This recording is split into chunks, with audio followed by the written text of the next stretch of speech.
বন্ধুর সাথে দেখা করার জন্য গতকাল সন্ধ্যায় তার বাসায় গিয়েছিলাম। বাসায় কেউ ছিল না, তাই দরজাটা খোলা ছিল। গিয়ে যা দেখলাম, অজ্ঞান হওয়ার অবস্থা। বাসায় এক রুম থেকে ধোঁয়া বের হচ্ছে, ধ্বনিত হচ্ছে একটা সেকা খাওয়া গান। ছেলেকে চোতাতে কি নতুন এক কান পেয়েছি। আমি ঢুকে তার সাথে তাল মিলিয়ে গান শুরু করলাম, এটা তোর চেয়ে বহুত সুন্দরী। হঠাৎ বন্ধুটার সুরে ব্রেক চাপলো।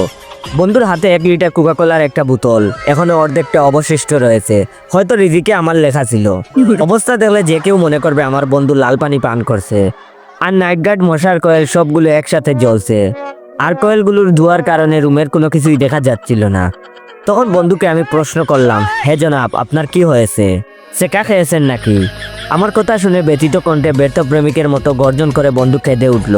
প্রেমিক বন্ধু ব্যর্থ কণ্ঠে বলল, আজকে আমার প্রেমপত্র গোলাপ ফুল প্রত্যাখ্যান দিবস। তখন আমি বললাম, তার জন্য গৃহে এইরকম পরিবেশের প্রয়োজন কেন, বুঝতে পারছি না।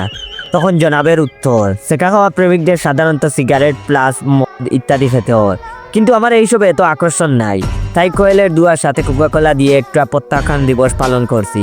আমি তখন বন্ধুকে বললাম, ইতিহাস জানতে চাই বন্ধু, তোমার প্রত্যাখ্যান দিবস সম্পর্কে। তখন আমার সেকা খাওয়া বন্ধু আমাকে বলল, বন্ধু তুই কিন্তু আমাকে খেপাতে পারবি না, সেই চুক্তিতে রাজি থাকলে বলবো সেই ইতিহাস। তখন আমিও বললাম, আমিও রাজি আছি, কাজী বলেন সেই ইতিহাস। তখন বন্ধু বলতে লাগলো, মডার্ন কোচিংয়ে সবসময় পিছনে বসার কারণ হলো জানবী নামের একটা মেয়ে।